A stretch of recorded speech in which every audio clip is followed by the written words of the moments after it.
अस्सलामुअलैकुम जी। उम्मीद है आप सब ठीक होंगे और मज़े में होंगे, खुशी से अपने दिन गुजार रहे होंगे। कैसे हैं आप कतर के हालात, मेरे साथ ज़रूर शेयर कीजिएगा। तो ये जी सुनसान सी रोड इस रात के पहर में, जिसमें सिर्फ लाइट्स नज़र आ रही हैं, एयरपोर्ट की तरफ जाती है। हम एयरपोर्ट के लिए बिल्कुल टाइम से निकल गए थे क्योंकि आजकल के हालात ऐसे हैं। तो मतलब मैं आप लोग को यही सजेस्ट करूँगी कि देर ना किया करें, कोशिश किया करें जितनी जल्दी जा सके तो जाया करें, क्योंकि इतने पेपर वर्क्स होते हैं और बाकी बहुत सी चीज़ें देखनी होती है, तो ताकि वो सब कुछ टाइम पे हो जाए। सबसे पहले तो एतराज़ चेक किया जाता है, ठीक है। और उसके बाद हमारे साथ एक लड़की थी जो कि बिल्कुल अकेली थी। तो भाई ने हमें कहा कि इसकी हेल्प कर दो, इसको अपने साथ कर लो, तो इसका भी जो जो करना होगा, सामान का, इमिग्रेशन का, सब कुछ, तो वो तुम लोग इसको करके दे देना। अव्वल मसला ये हुआ कि उसके पास एतराज़ वाला मोबाइल नहीं था। तो मुझे ये टेंशन थी कि पहला मसला जो बनेगा वो इस बात पे बन जाएगा, क्योंकि वो एतराज़ के बगैर आपको एंटर होने दे ही नहीं रहे थे। लेकिन ये अच्छा हो गया कि उसने जो अपना एतराज़ का था, उसने उसका प्रिंट आउट निकाला हुआ था। मतलब उसके पास मोबाइल में नहीं था लेकिन प्रिंट फॉर्म में था, तो उन्होंने वो देख के उसको जाने दे दिया था। लेकिन सेकंड मसला क्या हुआ कि भलाई जो थी वो हमारे गले पड़ गई और मैं और भी टेंशन में आ गई। तो इसलिए मैं आप लोगों को यही कहूँगी कि आप लोग बहुत अवॉइड करें, क्योंकि आजकल के हालात बहुत ऐसे हैं कि कुछ भी आप लोग किसी के लिए अच्छा करना चाहो आप लोग नहीं कर सकते। तो ये ना हो कि आप लोग किसी मुसीबत में पड़ जाओ। अब क्या हुआ कि उसका सामान जो था वो था उसके साथ कम, लेकिन पीआईए की फ़्लाइट थी हमारी, उसमें आप लोग 30 kg बनाना है आपको सामान, लेकिन आप लोग पर पर्सन 2 बैग से ज़्यादा नहीं कर सकता। मीन्स कि या तो 30 kg का पूरा एक ही बैग होना चाहिए, और या फिर 15-15 के 2 बैग्स, लेकिन इससे ज़्यादा नहीं होंगे। अगर इससे ज़्यादा हो गए तो आप लोग को वो वापस करना पड़ेगा, तो इसमें आप लोग का ही नुकसान। और ये बोर्डिंग कार्ड इन्होंने हालात की वजह से स्कैनिंग प्रोसेस के साथ रखा था, इसमें हमें जो बार कोड होता है वो स्कैन करना था।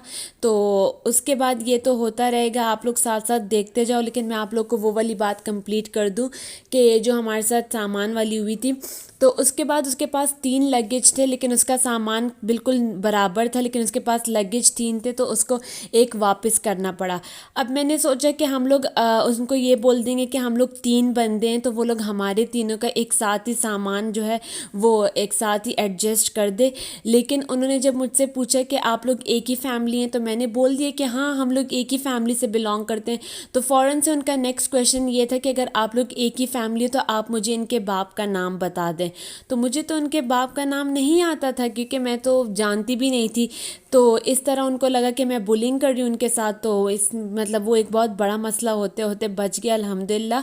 तो मैंने फिर क्या किया कि अपना बोर्डिंग पास लेके मैं तो आगे आ गई, और अम्मी परेशान बैठी हुई थी कि पता नहीं उस लड़की का क्या होगा।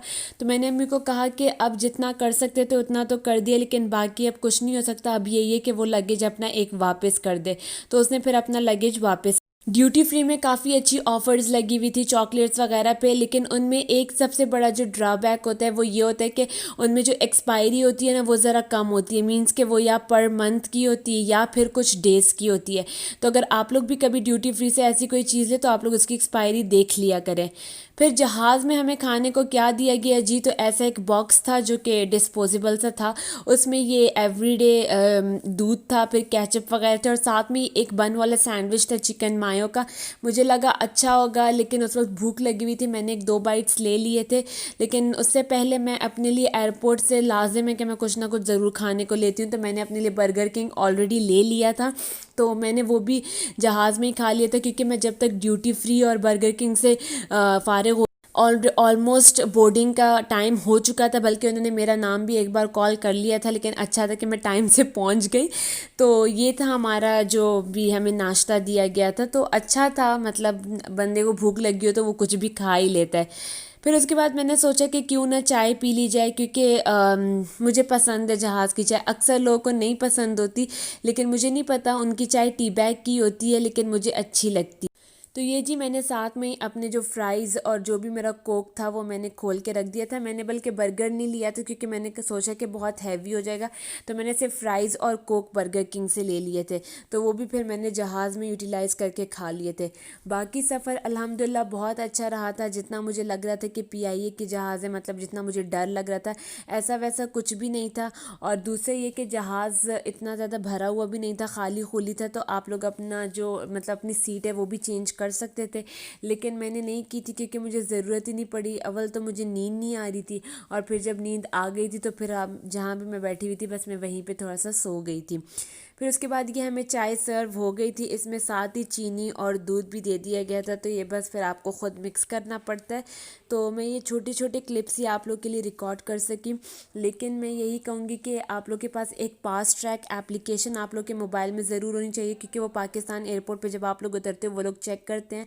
और दूसरा आप लोग को वो पेपर फिल करना होता है जो फास्ट ट्रैक के थ्रू आप लोग प्रिंट करा के तो फिल कर सकते। तो जी ये हम लोगों की फ़्लाइट लैंड हो चुकी है, और ये मैं आप लोग को फ़्लाइट से उतर के अपना जहाज़ दिखा रही हूँ जिसमें मैं आई हूँ पाकिस्तान।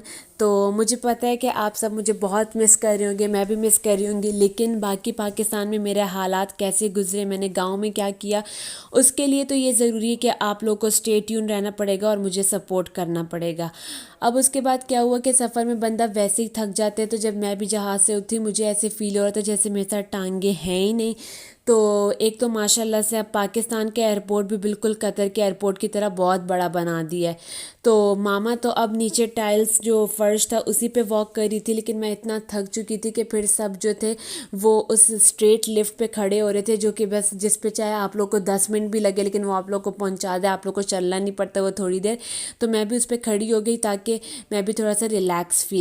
एक तो सबसे जो ज़्यादा तंगी होती है वो इस चीज़ पे भी हो जाती है कि पाकिस्तान में आप लोग का ये होता है कि सामान जो आप लोग को सामान के लिए वेट करना पड़ता है। मुझे याद है कि एक बार पहले जब मैं अकेली ट्रैवल कर रही थी तो मेरे पास 2 बैग्स थे। मेरा एक बैग आ चुका था लेकिन दूसरे बैग के लिए मैंने 45 मिनट्स वेट किया था। उस वक्त एक तो आप इतने थके हुए होते हो, दूसरा आप लोगों से वो वेट हो ही नहीं रहा होता, तो वो एक बहुत मुश्किल चीज़ हो जाती है। तो आप लोग देख सकते हो कि सभी लिफ्ट पे खड़े हो रहे थे क्योंकि मुझे लगता है सबकी हालत बस बुरी हो चुकी हुई थी। तो लेकिन इस बार सबसे ज़बरदस्त बात ये थी कि हमारा सामान बहुत जल्दी मतलब बिल्कुल टाइम से आ चुका था। टाइम से भी क्या कि मतलब जैसे ही हम लोग खड़े हुए मतलब हम लोगों ने अपनी इमिग्रेशन वगैरह कर ली, क्योंकि वो लोग इमिग्रेशन से पहले आप लोगों से फास्ट ट्रैक ऐप का पूछते हैं और आप लोगों से वो हार्ड कॉपी में पेपर ले लेते हैं। उसके बाद ही वो लोग आपको इमिग्रेशन के लिए एंटर होने देते हैं। तो जब हमारी इमिग्रेशन हो गई उसके बाद हम जैसे ही सामान के लिए खड़े हुए तो हमारा जैसे ही पहला बैग आया साथ ही हमारा दूसरा बैग भी आ चुका था। और फिर उसके बाद जब हम लोग बाहर निकलने वाले थे तो जिसने हमें लेने आना था मामू के बेटे ने, वो ऑलरेडी हमें पिक करने आया हुआ था। तो हमें बिल्कुल वो इंतज़ार और वो सब वो यहाँ पे नहीं करना पड़ना था। जो भी हमारा मतलब टाइम जो सब था वो सब मतलब बिल्कुल सब कुछ टाइम से हो गया था। ये एक बहुत अच्छी बात हो गई थी। तो ये जी पाकिस्तान का पूरा एयरपोर्ट, मतलब बस ये एक हमारी फ़्लाइट ही आई थी, कोई भी रश वगैरह ऐसा कोई भी सीन फ़िलहाल यहाँ पे नहीं था। नीचे फिर भी थोड़ा बहुत रश था क्योंकि उसमें असल में ये एक वो है कि मतलब एयरपोर्ट तो इन्होंने बहुत बड़ा बना दिया लेकिन इन्होंने लिफ्ट्स का कोई भी इंतज़ाम नहीं किया हुआ। सिर्फ एक ही लिफ्ट होती है, तो उसके लिए आप लोग की एक बहुत बड़ी लाइन लगी होती है। आप लोगों ने वेट करना होता है कि पहले एक बंदा अपनी ट्रॉली लेके तो लिफ्ट से जाए और फिर दूसरा बंदा। तो जी हम लोग अपनी गाड़ी में बैठ चुके हैं और हम लोग रवाना हो गए हैं गांव की तरफ। पहले मैंने सोचा कि मैं पिंडी चली जाती हूँ, लेकिन गांव का सफ़र ज़्यादा करीब पड़ता है एयरपोर्ट से अब, क्योंकि जब से न्यू एयरपोर्ट बना है तो उससे हमारा गांव ज़्यादा करीब पड़ता है। कज़न रास्ते में अपना सामान पिक करने आई हुई थी, तो उसको पता था कि मुझे मैकडोनल्ड्स का नाश्ता पसंद है, वो मेरे लिए ये भी ले आई थी। तो ये मेरा एक बहुत ही शाही वेलकम हुआ था पाकिस्तान से पहुँचते साथ ही। तो जी हम लोग अपने गांव में भी एंटर हो चुके हैं और हमारा स्टॉप बिल्कुल करीब है, जो कि मैंने आप लोग के लिए आप लोग के साथ रिकॉर्ड किए कि आप लोग भी मेरा गांव मेरे साथ देख सको। आप लोग देख सकते हो कि कितनी प्यारी खेत वगैरह ये सब बना हुआ है। तो बाकी मेरा गांव बहुत प्यारा है, वो भी मैं कभी टाइम निकाल के आप लोग के साथ किसी अपने व्लॉग में शेयर करूँगी और मैं आप लोग को थोड़ी बहुत अपने गांव की लाइफ भी दिखाऊँगी। तो जी ये हमारे नाना अब्बू की मस्जिद आ चुकी है और हमारा घर का स्टॉप आ चुका है जिसमें हम उतर गए हैं। और मौसम जो है वो ठंडा है, जिसमें आप लोग को जहाँ भी जाओगे तो इजीली आप लोग को अंगूर, बनाना और एप्पल सर्व होगा। तो अब हमारे यहाँ ये है कि जैसे आप मेन गेट से एंटर होते हो तो माशाल्लाह से 4 मामुओं का कंबाइन घर है। मतलब एक घर में जब आप निकलते हो तो दूसरे घर बिना बुर्का या कुछ पहने आप लोग जा सकते हो, क्योंकि सिर्फ मेन गेट एक ही है। तो वो जब भी आप जाते हो तो या फिर चाय सर्व होती है और या फिर यही फ्रूट सर्व होते हैं। शाम के खाने में मुझे कुछ खाने को दिल कर रहा था, मुझे वो सालन नहीं खाने थे।